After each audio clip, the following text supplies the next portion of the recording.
100 жилийн өмнө тэнгэрт нууцлах цуралд үүсч хинжээст араатнуудын сүрэг гიშгийг сүйтгэн хүн төршвнийг өсгөх хэрмэгтэр авчирсан юм. Зөвхөн авьяасан сэрсэн хүмүүс тэдний эсрэг зөксөж чадна. Амьд үлдэсийн дунд яа химээ хүн чөхөө өхөндүүдтэйгээ амьдардаг. Тэр түүний үлдсэн ганц гэр бүл. Харамсалтай нь яян хамгийн сул авьяасуудын нэгтэй тус хайртай хүнээ хамгаалж чадахсэгтэй ирэлцээр байдаг. Гэрч зүүдэндээ ямар нэгэн аимшигт эрчим хүчинд захиулсан тэр өдөр бүх зүйл өөрчлөгдөв. Сэрэгтэн нүдний өмнө нь хачирхалтай мэдэгдэс гарч ирдэг. Энэ бол дүүгийнхээ авьяасыг хуулах чадвар олгож буй өөр ертөнцийн систем ажээ. Тэр мөчөөс эвлэн аян хөв заяагаа дахин бичих хүчтэй болов. Өчигдөр шинэ бэлэг нь хүссэн ямар ч авьяасыг хуулах боломж түнд олгодог. Энэ хооронд сужмыг гэцэгтэй хүрхэн дүүн түн зөрүүж хийсэн хоолой бахархалтайгаар үзүүлнэ. Түүний дуртай чансан гах юм. Хоолндоо босон гэрийн тушаан тасархан яян инээн сэрхээс өөр аргагүй болдог. Авьяас хус хүч гайхамшигтай ч дүүгийнхээ дээр туршиж үзэх бодлогот байхгүй. Гэсэн ч дүүгийнхэн суур авьяас өөрийнх нь сол нэгдүгээр зэргээс хамаагүй илүү гэдгийг тэр анзаарна. Дүүгийнх нь хариу авьяас маш хоор бөгөөд нийсэрсэн цагтаа урсаж бичтэй бүрэн дийлэн гэдэгт тэр итгэлтэй байна. Эцэг гэх нь одоо амар тайван нойрсаасаа гэж тэр дотроо чимээгүй хүснэ. Хэсэг хугацааны дараа ян танцаа өмсөж шин чадвараа туршихаар зогоолохоор харна. Авьяасны мэдрүүрээ асаахад одоохондоо ердөө 3 метрийн зайтай гэдгийг олж мэднэ. Сул зэргийн авьяаснуудаар дүүрэн олон төмний дунд тэр өчүүхэн радиус нь бухимдас төрүүлнэ. Ядаж дунд зэргийн авьяас олон гэж найдсан ч зөвхөн өнгө мөн нэгнүүд л мэдэрдэг. Гэсэн ч удахгүй академид очиж үзэх бодолтой байна. Сул зэргийн авьяастай хэлсэн ч энэ хоолох чадвар нь бүх зүйлийг өөртөө тис өөр болгож мэднэ. Нэг зүйл тодорхой. Яя авьяасны үнэхээр оюутнуудыг ялхууршдаггүй академид ирсгээ шийджээ. Тэр бодол санааг нь өдөөж хан тав дахь академид өргөдөхийг хөө шийднэ. Кампус руу алхах замдаа дунд зэргийн авьяастай олон оюутан хажуугаар нь өнгөрөхийг хардаг. Бүгд яг энэ академи. Гэвч яян ногт урам хугардаггүй. Хуус авьяас нь түүнийг тэдний зүг хичиж үзээгүй өндөржигт хүргэн гэдэгт дотроо итгэлтэй байдаг. Ирэх өдрүүдэд өөрөө улам хүчтэй, эрс хүчтэй болно гэдгээ тэр мэднэ. 10 хоногийн дараагийн хан тав дахь академийн 3 дугаар талбай дотор багш нэгэн байртагч дайчин болох замын тухай шивсэншиж байна. Тэрээр хичээд байлдааны шав болж дараагийн бүхний сөрийг тахаас аяжж хөвчдөг гэж тайлбарлана. Харин байлдааны шав болох нь хичээд бисэр арга барь шиг эзэмшихээс хөвчдөг ажээ. Эндээс хөвсөн багш яг тэр арга барь шиг тэдэнд заахад бишэн болно. Цээжнийхээ яг өмнө анхаарын хой үсгэх нь ухаж төлхөөр бөгөөд энэ нь би сурах хүнсийг амжилттай эзэмсэний шинж гэж тэр хэлнэ. Бүгд байр суурийг авч түүнийг дагахыг чадах чинээгээрээ хичээнэ. Ихэнх оюутан эрчим хүчээ асааж чадалгүй хан алдах салрах эсвэл бухимдан унана. Гэвч яа хөдлөвч үгүй. Оюутнуудын нэг гинт сандран хэнийг нь ухаан алдлаа гэж ашигна. Гэвч багшнууд чанарчгүй. Тэрээр салдаараа хүмүүсийг үл том сарсах гэж хатаахан хэлнэ. Энд ярих бичтэд орон зай алга. Түүний тэднээс шаард царын ганц зүйл бол агаарын хой үсгэх. Өнгөгээр байлдааны дайчин болох боломж огт байхгүй. Энэ хооронд ян өөрийн хямралтай чинөөгүй тэнцэж байна. Тэр бүхнийг зөв хийж байгаа ч юу ч болохгүй. Сархины амьсгаж алга.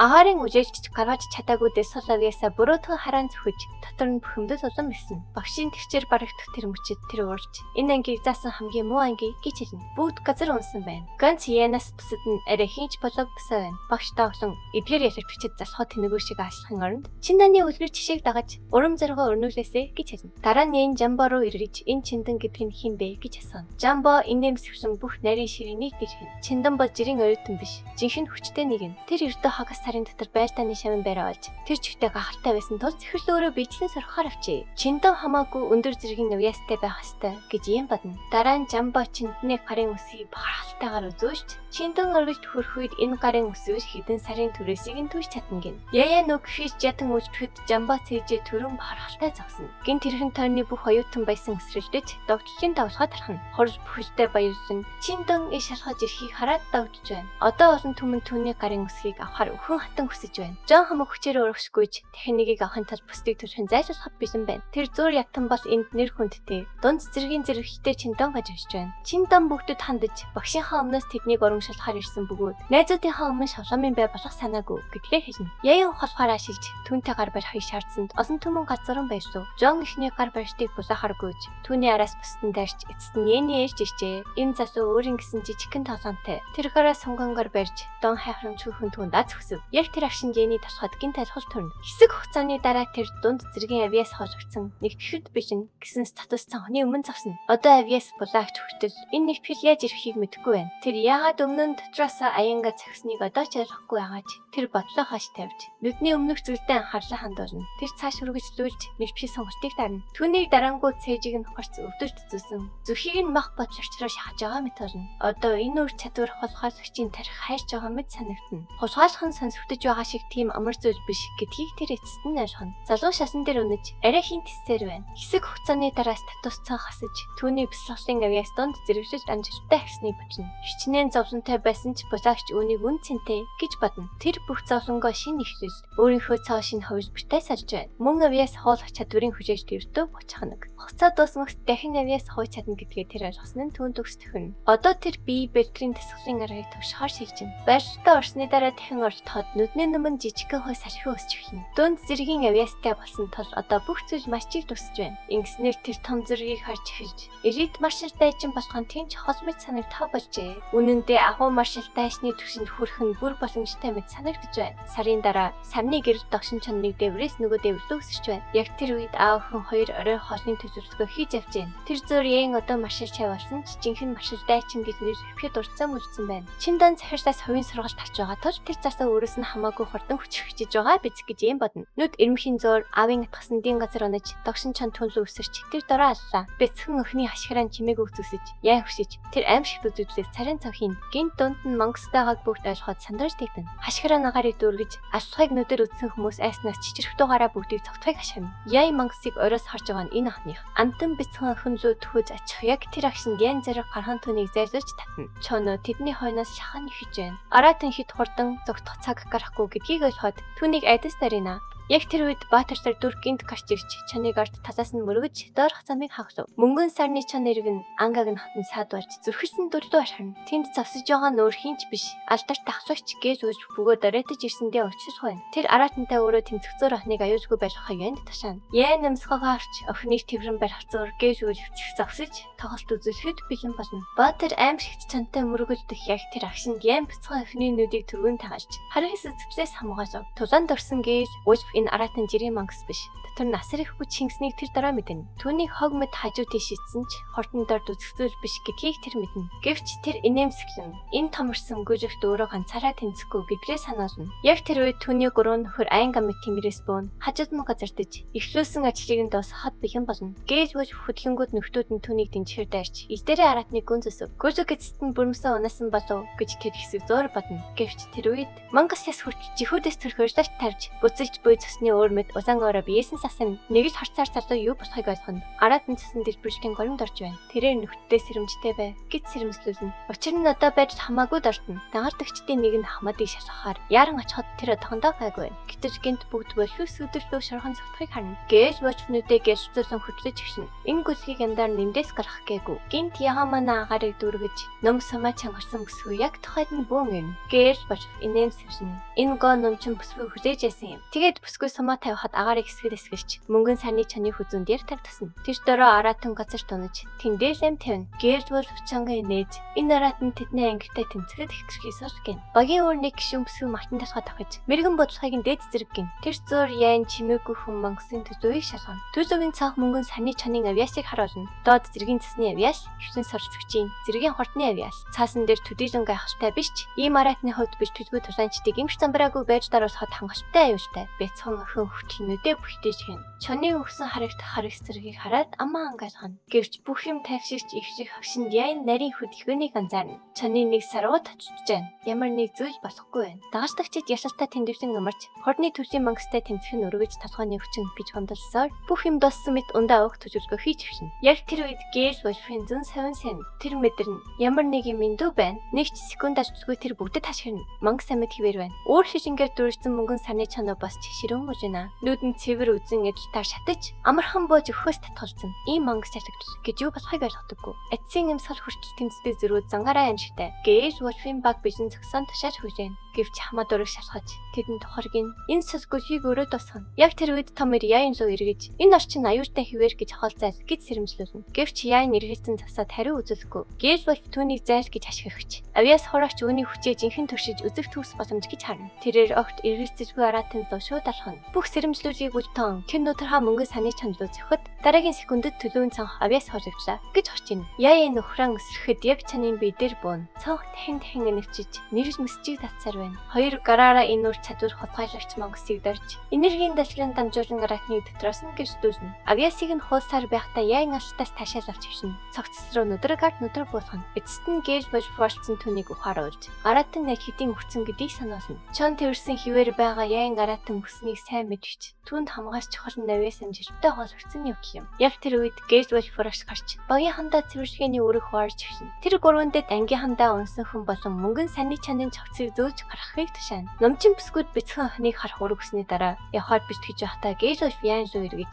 түүнийг дахин өөрийн багийн гишүүнээр харна гэж найдаж байгаагаа хэлнэ. Яйн маршал дайчны зэрэгт хөмөрцгсөн бодол түүнийг догтлоор дүүргэж тэр байрыг эслэх хэмжээний хүчтэй болох өдрөө тэсэн ядан хүлээн. Хожин гихтээ ирээд хамгийн түрүүнд нүүрнийхээ засыг угаана. Их чинь юу басныг огт мэдэхгүй тулж болгоомжтой байна. Хэрв яа юу түүнийг тийм байхыг харуулж өвдөлтөй санаа зовхойсон биз. Цэвэрсний дараа тэр угаалгын өрөөнөөс гараад чимээгүй гэрээр алхахтас яа юу орон дээрийн яш хүүхд шиг зөөсөө хорхрон унтж яхайг очаана. Нойрондоо тэр ахаа гэж ботноход түүний нүрэнд чимээгүй инээс хүсэж тадарна. Тэгээд 50 шинлүү хахта яйн өдрийн хүнд ачаа гиссэн мэдэрнэ. Энэ бол түүний амьдарчтай анх удаа жинхэнэ нөхөртэй нүр толсон өдөр гэдгийг ойлгоно. Монгос байсан юм. Тэр аратан бол жаахан хүчтэй нь бүхэл багада сонсож өссөн өргөрөө монгосудаас 100 дахин хүчтэй аимшигтай байшаа. Тэрбээр эв зөөлхөн хожиж дулаахан аюулгүй байгаа эсхийг шалгах зур татан нам гүн шиг дэмгий байж түн. Тэр өдгөө маршал дайчны зэрэгт хүрэх ёстойгоо мэдж байна. Учир нь нэгэн өдөр дүү охиноо тийм хардараас хамгаалах царын ганц хүн нь өөрөө байж магадгүй. Одоо түүний толгойд сажаатай санаа эргэлдэж ихнэ. Хүний биед Монголын авиасыг нэвтрэж болох болов гэж гайхна. Орон дээрээ хэвтэн урдаа хөвж буйс татус цанхыг ширтэж Монголын авиасын нарийн ширээнээс нүд салахгүй байна. Энэ нэгтгэл нь амь насанд аюултай. Магадгүй өмнөхөөсөө чизүү өвчтөй байж мэдхийг тэр гүнзгий мэгсэж байна. Гэрч хүчтэй болох хэрэгцээ нь ямарч айцаас илүү тод төрсөн. Хайртай хүмүүсийн ялангуяа дүүгээ хамгаалахын тулд гэвээс зам нь хичнээн харгас байлаач тэр юу ч төчөд бишин. Хурдны авиасыг авахар яйтин өөрийгөө бэлддэг. Тэр амандаа даав очилон зохот бэлэн болж ямар ч өвдөж гэрсээ гэсэн төвчээр зэхнэ. Нэгдлийн процессыг хөвтөлөнгөө завшнаа шорох мэт захна. Хурц бас хайр найргүй өвдөж биеийг нь дөргөн өрснө. Дөржгөн болгоно нь болчихно. Ясыг нь хэсэг хэсгээр нь урж тасваж буй мэт санагдана. Тэр шидэ зүүн ошхон буцах гэж буй мэт зүтгэн. Энэ харвс нэгжийн дундуур хурц царчиг нь чимээ өрөөнд цуурайтаж хөлн тэр дараа хугарсаа. Өвдөлт нь гал мэт дээш авшин. Тэр хөлөө ширтэн айц дотор нь аажмаар эзэндэж эхэлнэ. Авиас хуулхан бүтлгүйсэн болов гэж тэр эргэлзэн. Эргэлзээ түүний хүчтэй зөхөж хязгаараа шасна нь эцэстээ алдаа байсан болов гэж хоромхон зур бодно. Тусгаан нэргэж би энэ мэдээ алтан зам хорч буй мэт санагдана. Энэ үр чадвар хулгайлагч өөрийгөө дуусны мэдэрнэ. Яг дуудах боч толгойд нь орж исэн ч амаа ангаа жамжаагүй байхад харанхуй түүнийг бүхлээр нь зажигчлаа. Маргааш өглөө тэр цочин сэрч зүрхэнд ирсэн дотор нь хүч сэсэрсэн хിവэр байжаа. Хамгийн түрүүнд хийсэн зүйл нь хөлөө шалгасан бөгөөд ямар ч хугараас хөвх талбай алга бүх юм төгсөрүүл харагдана. Шөнийн турш юу басныг тэр огт мэдэхгүй. Гэхдээ юу ч байсан гэсэн энэ нь түүнд ноцтой сайжруулж төгчээ. Би энэ хөнгөн болсон байт. Тэр статус цанхаа хурдан байна. Бүх юмыг баталж байна. Дунд зэрэглэлийн бясал холын авиастай яйтын одоо анхан шатны хурдны авиастай ч болжээ. Авиас хуулхан амжилттай болжээ. Хэсэг хугацааны дараа 5 дугаар академийн төгөл донд яйтан баяр хүрээр дүүрэн тарцсан шиг ойгоор тавхиж модноос өсрөн амархан газарт нь тэр ирч хүчээр дүүрэн өөрийгөө цааш нь ховж бүрмэд мэдэрч байна. Шинэ авиасаа туршиж ятс ганц навч агаараар доош хийсэн бохот яйтын чармаш түүгэр түүс ашин түүнийг барьж авлаа. Мөнгөн саний чоны хурд үнэхээр гайхалтай дамжиггүй. Түүний дараа яйтын биеийн тасгалын аргыг хийхээр байрлсан. Хурд нь одоо маршал дайчнытай энэ зэрэгцэж магадгүй гэж бодогч ерөөхийн хүчин ноцтой тацаар байна. Бисэл холын хурдаа нэмэгдүүлэх арга ойцвол гойсон гэж бодно. Гэнт жан түүл тасгал хийж буй яйтныг олж хараад түүнийг дуудлаа. Тэр дэрэгтэн начиж энэ авиас хораагчийн мөрөн дээр алхатаад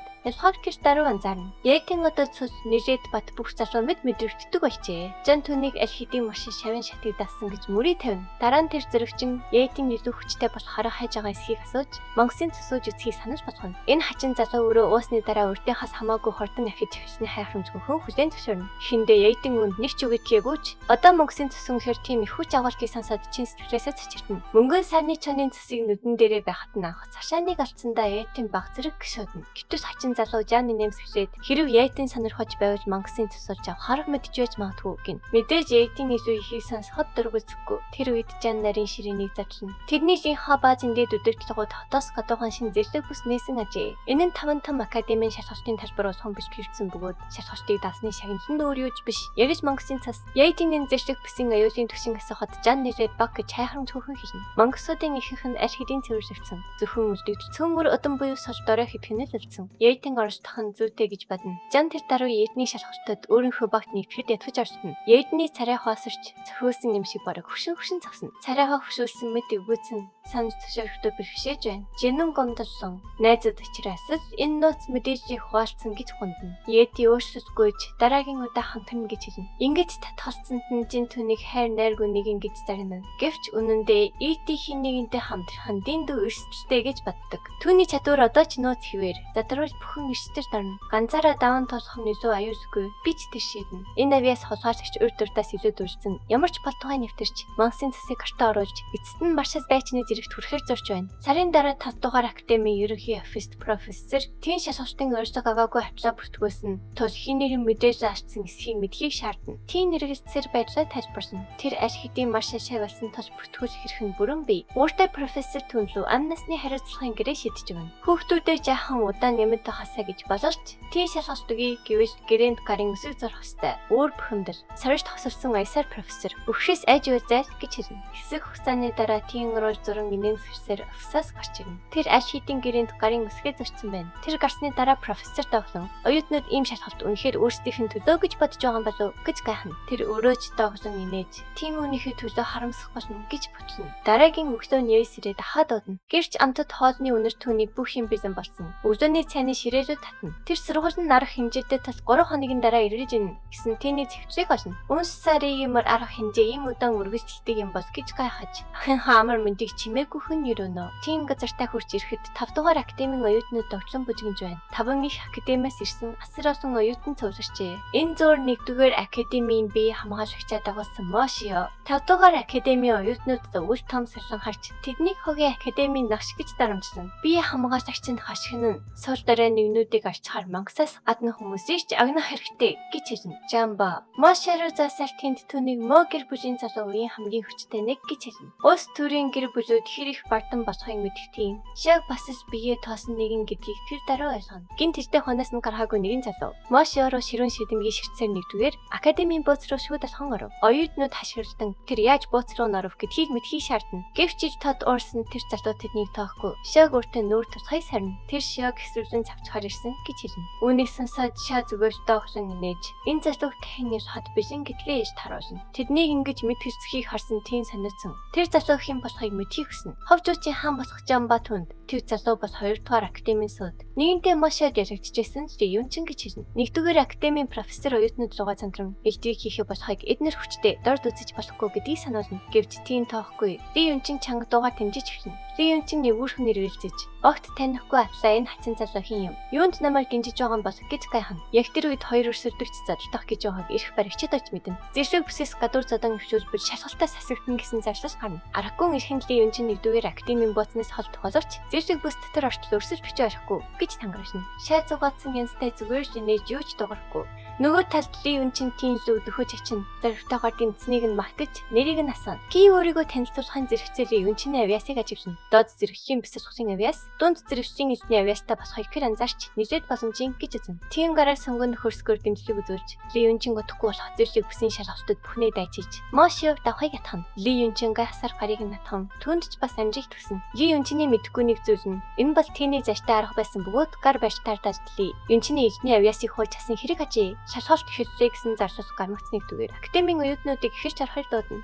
Тэд эргэрцэнгүү бүгд татварч хитэн орно. Тэр зөвлөлийн юнэн баг руугаа явна. Сурагчид академийнхаа дараачлаар орох ёстой. Тэр дөрвөцөн. Тэр ямагсдын хууч асан авиасаа аюулгүй нэгтгэх нууц газар руу яригчна. Нэгтгэж эхлэнгүүд хүчтэй энерги бие даяарна гүйж ширүүн өвдөж төрүүлнэ. 2-3 удаа тулсан ч тэр үнд бүрэн тасаагүй хിവэр. Гэхдээ өвдөлтийг тэсэх нь улам сайжирсаар байна. Эзний авиас бүрэн нэгтгэнгүүд эргэн тойрно. Хүчтэй цавчхан дажгаандаж барна. Шинэ хүчээс Хортингоос инжээс зургасан ойрын мод руу далайлах. Ганц цавчдоор тэднийг тас цавчиж өөрөө ч гайхан цачна. Түүний төсвийн цаг шууд шинжлэгдэж дунд зэргийн бясалгалын авиас, шинэхэн зэргийн хортны авиас, дунд зэргийн эзний авиас 3-ыг харуулна. Хэсэг хугацааны дараа эхний 4 академи зэрлэг бүсэд оров гэсэн зарлал гарна. Эцэст нь 5 дугаар академи ээж ирнэ. Жамбо тэн нартай 5 дугаар академийн сурагчид юу тохиолд хоос жимээхгүй өөртөө итгэвчтэй урагшин. Зэрлэг бүсэд орон хугацаа бүх сурагчид өөр зүг тарч чадна. Тэн ганцаараа замарс хэрэмжтэй болгоомжтой явна. Гинт тарт нь ямар нэг зүйл мөрдөж байг мэднэ. Нэг ч агшин алжгүй ирэхэд аврах том могоо түнлүү дайрч яхахыг харна. Тэн өндөрт өсрөн боловсрон нүд эмхийн зур монгосыг илдэрээ цахан өнхөн. Могоо аймгүй болж хазарт норно. Аснаа батлахаар тэний нүдийг нь аваад анхны оноогоо цуглуулна. Тулааны дараа тэм эвлэр аратан харьцангуй сул гэдгийг ойлгоно. Гэвч шалгалтын дүрмээр сурагч хэдий олон аратан алгатсан зэрэг нь өндөрсөн.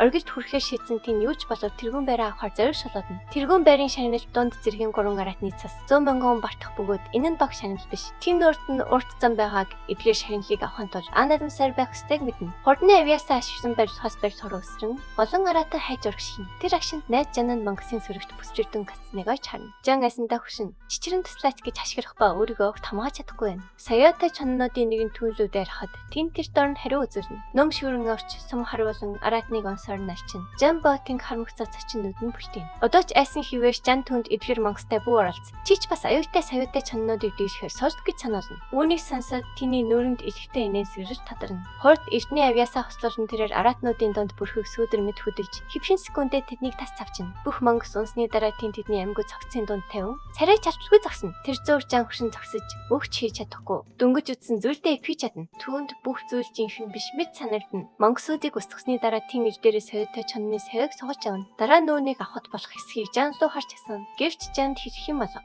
Тэнд тэднийг алсан тул шаналыг авах нь шудрах. Жан ядарсан харагдахыг анзаараад тэний байдалтай үнэхээр өргөжлөх гэж гэнэ үү гэж асан. Гэвч жан аль хэдийн шийдвэрээ гаргацсан. Тэрээр шалгалтаа болж хитрхи аюултай гэмтэрхүү амьд үлдсэн азтай хэрэг гин. Баян хан нь бүгд хүнд шаргацсан тул одоо түүний зарцуулт тэднийг аюулгүй гаргах явдал. Тэн дахин хөдөлгөөс өмнө жан түнд яригдчих буй нэгэн цорхол болох зэвсэг хүсэд хурамч аратан байгаа тухай сануулна. Тэний тухай юу ч мэдэхгүй. Тиймээс жан нэгдүгээр академийн нэг баг 10 метрээс урт авар хаалга могоо хөрж байгааг сонссноо тайлбарсан. Энэ бол эртний могоо биш. Энгийн мангасаас хамаагүй хүчтэй хогор хурамч аратан юм. Үүнийг унхаахан 500 онооны үнэтэй магадгүй хамгийн өндөр оноо байх. Үүнийг сонсмогцоотын аратан хаан байгааг хэлүүлэхээр жан шахна. Дурамчхан байдалтай жан зүүн урд зүгт байгаа гин. Нэг чагшин арчгүй тентэр зүг тэмүүлэн хэрв тэр 500 оноог авч чадвар тэргүүн байр гарцаагүй өөрийнх нь болно гэдгийг мэднэ. Тэн зүүн урд зүгт хүрэхэд нэгдүгээр академийн 4 тогтцтой сурагчид газарч хатан буюу өхөн иххийг олж харна. Орчноо ажиж яхад ойролцоо асар том гэж болж байгааг анзаарна. Тэр эрх үсвэрийг нь дагаж дээвэр дээр харахад аврах том хуурам чараатан татхан харагдана. Мошиа тэргүүдийн нэгдүгээр академийн ихэнх сурагчид мангастай толбож байгаач амтан бүрийн хинжтаас гарсан нь нэст. Шайбаг руугаа хашгирч аратныг унгаж 500 оноо бузаан авахыг тушааж байна. Тулааныг ажигчжсэн би хамгаалагч нь аратан ядарч ихчнийг анзаараад одоо зөх хамгийн зөв мөч гэдгийг шууд хортон хийжнэ. Тэднийг гэрхаар бэлдэж байтал уур хийсэн татсан хуурам чараатан аян шиг арх хэрэн. Газрыг цуулгах цачуултын давсан ижгэн. Архирхыг сонссон шиа газраас огцон дүүжин. Үлдсэнийг нь өөрөө барья гэж шийднэ. Царайндаа хорон минийн цэвчтэй тэрбэр ил дээрээ мангасыг цохоор урагш харна. Дараагийн секундэд ихтэй хуурам чараатны толгойд шаваад цус тэр дараа урьсан гарна. Гэвч тэр дараа мангасын сүлжнээс хүчтэй цэхэлт идэж толгоноос нь шидэгдэн унана. Шаа нэгэн барихын дэргэд газар тунаж ханыг том хонхолгоно. Хэдэн секундын дараа тэр толгоогоо өргөхөд 500 оноо надад түүнийх болсон баясан царайн гэрчтэн. Хуурамч аратан эцэст нь газарт нуурч унана. Ойролцоох барилгын дээврээс үнийг харсан ээтэй өрөөцөндөө харамсан. Энэ зөөр шиа би хамгаалагч руугаа алхах бөгөөд тэр нь хүндэтгчтэйгээр бүхин. Эзэн байгаагаа 500 оноо асанд нь баяр хүргэн. Дандаа зандаа шаашил хотын нэгдүгээр байр минийх гэж сайрхан. Гэтэр гинт мангасын гашны өнгө хуурч цусаар бүжингэрсэн нүдэн нэн. Ганц секунд чалчдаггүй тэр газараас басан. Чангаар хэрнэ. Сурагчид сандран боломжтой ба мангасын оройдоо 2 дахин нэмэгдсэн байна. Тэр сурагчдад хор хөнөөр өтрөөж твхин. Бүх хүч чармаалтан дэмий болсон шавь твий чадахгүй. Гэвч хэн нэгэн хариу үзүүлэхээс өмнө мангас тэнгэр өөдөөжин зүгтэж арт нэмэх замбараагүй байдал. Сүүлийг үлдээн. Тэр үед шоо энэ бол зүгээр нэг хурам чараатан биш байсныг ойлгоно. Энэ бол жинхэнэ бүрэн хэмжээний мангас байжээ. Үүнийг ухаарад бусад академийн амьд үлдсэн бүх сурагчид шоо болон түүний багтай хамт мангасыг мөшрөө шийднэ. Мангас насэр ихнийг 1000 оноо тул дайралтаараа түүний султаасныг мэдэх тэдний хинэнч ийм боломжийг гараас алтахыг хүсэхгүй. Өөр хэн нэгэн ажлыг дуусган шагналыг бусахаас өмнө үүнийг хортон барих хэрэгтэй шээ ойлгоно. Үгүй бол тэдний бүх залиос хүч хөдөлмөр хий дэмий болно. Энэ зөөр ээдийн хүчрхэг эрчин хүчээр хүрээлүүлсэн барилгын дээвэр дээр зогсож царайндаа өөртөө өвчтэй энэн сэжил тодруулна. Хуульбарсан ур чадваруудын хаачаар өөрийгөө шио болон бусдаас хортон гэдгээ тэр мэднэ. 1000 оноотой мангас ийм гинт гарч ийн гэж тэр хот бодоогүй. Цаг албасгүй тэр бүх хүчээ дайчилж хорт хүчээдээ хязгаартан талхахаар шийднэ. Түүний туяа урд өмнөхөөс илүү хүчтэй дүржсэн. Нүдэндээ говьшгүй шийдэмий байж тодруулсан тэр өөрийгөө тэнгэр өөд дүүсгэн. Ердөө хэдэн секундын дотор тэр асар их зайв туулж мангасыг гүйцэж мөртгөр тохино. Хэсэг хугацааны дараа асар том мангас нурсан болох спеш хором мөртгөж нуугдахыг орж татаа арт нүтгэн ягаар тэр салсны мөрөвдэн. Яг тэр мөрчид ээдийн газарт зөөлөн бөөнд тухайн газарт энэ нэгдүгээр академийн сурагчид энэ бүсэд хараахан хурж ирээгүйг тэр хортон анзаараад мангасын үлбэсэн шинхэн сасыг олж харна. Эргэлзэлгүйгээр тэр бүхэн барь барьж үзээд Монгос хэр саяхан энд өнгөрсний тогтоохыг орчино. Мөрийг дагаад тэр болохос байрших руу явж гадаа зогсоод дотор нь буй оршихуйг мэдэрч хөдөлгөөнгүй хүлээн. 1,000 оног бүгдийг нь ганцаараа авах бодж түүний царайд шунжтай инээн сүж тархав. Еди барьжлах руу боломжтой орох үед Монгосын хорц гашуун өмхийн өнөр түнд гэр даруй захин. Монгос ойрхон байгааг мэдэж байсан ч тэр айдасгүй өр шалхаж эрчим хүчин эргэн тойрны орон зайг дөрвиж эхэлнэ. Эргэн тойрноо ажиж зур түүний нүд гинт цочорчаас тамарч дөх дээгүүр нь хүүтэн хүсний төсөл орсон. Яг өмнө нь тэр асар том Монгос амаа ангaalхан. Та дээрээс төсөлж буй ямар нэгэн шингэнийг үзье. Их усвэр нь хачин гэл алдсан чулуу бөгөөд түүнээс унаж буй шингэн нь энгийн ус биш нь шүү дээ. Еди цаг алчгүй эдээ хойноосоо согулж 1,000 оног ихвэж авъя. Хачин шингэнийг сүлж бодъё гэсэн бодж торхоотойгоор инээн сүжнэ. Нүдэндээ дүрлзэх зоригтойгоор тэр Монгос руу шууд дайрах чараад нь түүнийг мэдэрч тэр даруй хариу үзүүлнэ. Тэр гинтийн хортоор агаарт өндөр өсрөн Едиг гиндүүлнэ. Еди мултрахыг оролдох зөөр Монгос гараа газарт нүдэж түүний хүчтэй хуран шидэг цачрын давлгаа ижгэн гэсэн ч тэр бууж өгөхгүй. Тэр бэлнө маш хүрэн авч нүд ирэмхийн зөөр 3 сум сунган Монгос руу харуулж харах юм. 2 сум нь араатны нүдлөг шууд онож төс шатан өрөвс хот Монгос өвдөлтөөс болж чарсан ярьсан. Тэр бэр илдээ чанга пад дахин Монгос руу дайран очиж хүчтэй захин. Тэр цохилт үнэхээр хүчтэй болохоор Яны гартаар хэн чичгэн. Тэр бэр илдээрээ Монгосын махыг ээж дараалан засахад шансан мөшгөр хараатан засаа тал тийш сацруулна. Аврах Монгос газарт унахаас өмнө яар хэдийн түүний бие дээрээс өсрөн буусан байна. Тулаан дуусмах зэн санаа амран залхаа инээн сүшин. Хэрв Маша нарын баг Монгосыг хөвлөд ядраад цавтаагаагүй бол өөрөө хизээч харж чадахгүй байсныг тэр хүлээн зөвшөөрнө. Дараа нь түүний анхаарч тэр шингэн зөөс шилжиж энэ юу вэ гэж гайхна. Монгос энэ шингэний араас хөөцөлдөж байсан бол энэ нь ямар нэгэн нэгтэн гэсэн үг дээ. Тэрээр илүү бодлогоогоор туслах шингэнийг савндаа цуглуулж дараа нь шинжилгээ шийднэ. Түүн чиглэн Монгосыг алсны баталгаа болгож илбэр энийг нүдийг нохон авна. Монгосын зөвхний цас асар үн цэнтэй тол тэрээр түүнийгч бас өөр сав руу цуглуулна. Тусал цавны хагасыг дүүргэхэд энэ хангалттай гэж бодно. Тэрээр эцсийн удаа таас дээрх чөлөөрөө харна. Түүний толгойд энэ юмыг Моша нарын анхаарлын төдөөхгүй байх бодж төрнө. Тиймээс тэрээр огт эрэлзэлгүйгээр дээвэрт унсан чөлөөг төрхөн зөсөн авч цөөхөндөө хийн. Ингээд нэдгээр бүх зүйлдээ бол парцаагүй тэргүүн байр эзлэн. Гэхдээ сэтгэл хангалуун явахар шийднэ. Хэсэг хугацааны дараа нэгдүгээр академийн сурагчид тэр газарт ирж Монгосыг өгсөн хөвтөж байхыг олж харна. Биеийг нь шинжих зөөр нэг нүд нь авчихсан. Зүрхнийхэн цэсийг сарвасныг олж мэдээд тэдний дунд төвшөр хордон тархна. Мошагийн бие хамгаалагч энэ үдвч балмагтан эзэн лүгээр ирж одоо яах вэ гэж асууна. Үлдсэн зүйлийн зөвхөн намгүйхүүр бөгөөд ямар ч бодит үн цэнэгүй олсныг тэр хэлнэ. Мошагийн нүдрэг уур хилэнгээс чичирч шүүдэнд хавирч царай нь хилэнгээр улаан болно. Тэрээр өөрийнх нь байх хэвээр 1000 унааны шаранчлыг хин зөрчсөн холгоосныг мэдхийг шаардна. Хин асан бэ? Түүнийг очихож устгах нь гэж тэр тангарсан. Яг тэр байр шандаа нууцаар нэгдүгээр академийн сурагчдыг чимээгүйхэн ажиглаж байна. Бороо тасралтгүй асгаран дээрээс ажиглаж буй түүнийг норхно. Яг тэр үед тэрээр багийг барьж хасгарч байхыг анзаарна. Нэг Мошад хандаж оноо колхоосон хэн боловч дотор шарсан байх ёстой гэж хэлнэ. Энэ нь Мошаг таарлцсан хүн бүрийг бүрэн шалхаар тушаахад хүргэн. Тэрээр юу ч болсон холхоочиг олох ёстой. Гэмт тэтгэдийг кем амархан болчихгүй гэвч тодорхой хэлнэ. Яин бүдийг сонсоод хэсэг хугацаанд нүднээс талж байх ёстой. Эс тэгвээс ичлэгт хаюултайг ойлгоно. Ингэж бодоод тэрээр агаарт үсрэн өндөр хагас нурсан барилгуудын хооронд болсон бодол автна. Эрт төрөө хизээ нэгэн цагт Моша зэрэг бүх сурагчид үннийг мэдэх болно. 3 хоногийн дараа шалгалт дуусахад Монгосын хэсгүүдийг оноо тооцоолохоор өнгөрцөг. 1000 онооны Монгосыг ярьсан хүн нь өөрөө байсан тодорхой болно. Түүний хүртэл тэрээр далд байж улам хүч хэрэгжихэд анхаарлаа хандуулахаа шийднэ. Яг тэр үед хорогдоход илүү аюулгүй харагдах газрыг олж хараад тэнд буун тэрээр цөнхөө нээж Монгосын цэсийг ажин үүнийг өөс хэрэг хүч хэрэгжих бол гэж гайхна. Огт эргэлзэлгүйгээр тэрээр түүнийг босгож өгчнө. Амт нь үнэхээр жишэртэй боловч Яны хувьд ихчээ хамгаалах хүч авах гэвэл ямар ч юм хамаагүй. Тэрээр хоо сургууль дээр байгаа ихчийгээ бодох зөөр яю дүү маань хэр байгаа бол гэж боддог. Ян зөв эргэн орвол хүчрэг энергийн урсгал түүний хүрээж бясал хосын хортны хэвийнхээс бараг дөрөв дахин хортон өсч эхэлнэ. Яг тэр үед тэрээр чинанаар яагаад тийм хортон хүч хэрэгжиж байсныг ойлгоно. Ердөө 2 хагас хоног үлдсэн тул тэрээр чадах чинээгээр шархуу бясалгах ёстойгоо мэднэ. 3 хоногийн дараа академийн шалгагч хүн бүрийн өнөө бүртгэж эхэлнэ. Ли Юнэн бахар халтай царайлан өөртөө идэвхтэй өргөшилж оноогоо зарсахыг шашгахчаас гисэн. Тэрээр 195 оноотой бөгөөд үүнийгээ гайхуу сайн үр дүн гэж үзнэ. Озон сэрэгч гайх ширэн толгой тогтолмоошаа би хамгаалагч нь 2 юм. Ихэрхүү инээнсгсэн Мошаийн бага оноор тэмдэрж буй бусдыг тохирхон. Дараа нь тэрээр залхаа инээн сүрэн цүнхээ шалгагчд өгнө. Талбай бүхэлдээ имх замбраагүй ядаж тавтана. Шалгагч түүний нийт 427 оноо зарсна. Линген чин атар халтаа автан юм уу? Шиог оноо хулгайлсан гэж буруутгахч бусад сөрөгчид биширсэн янзтай түүнийг одоогоор хамгийн өндөр оноотой байгаад нь баяр хүргэж эхэлнэ. Гэвч Шиогийн царай гунигтай болж жинхэнэ хамгийн өндөр оноо 1000 байх ёстой гэдгийг хүлээн зөвшөөрнө. Тэр тоотой хинч гараагүй тул шалгагч одоо болч ирж ирээгүй хүн бүр өгсөн байх магадaltaй гэж дүгнэв. Тэгэхээр шалгалтын 1-р баярыг Мошобед өгөх ёстой болно. Шийдвэр эцсийнх мэд санагдах яг тэр агшинд гიშгэцний чимээ орон зайд сүрэтэн бүгдийн анхааршийг татна. Тэгвэл энэ нууцтай сөрөгч хэн байсан бэ? Ягны хувьд заяа цаашид хэрхэн ирэхин дараагийн хэсгээс тодорно. Хэрв танд таалагдсан бол лайк дарж сувгзуу маань бүртгүүлээрэй. Үргэлж жижигэн том өдөхгүй хүргэнэ.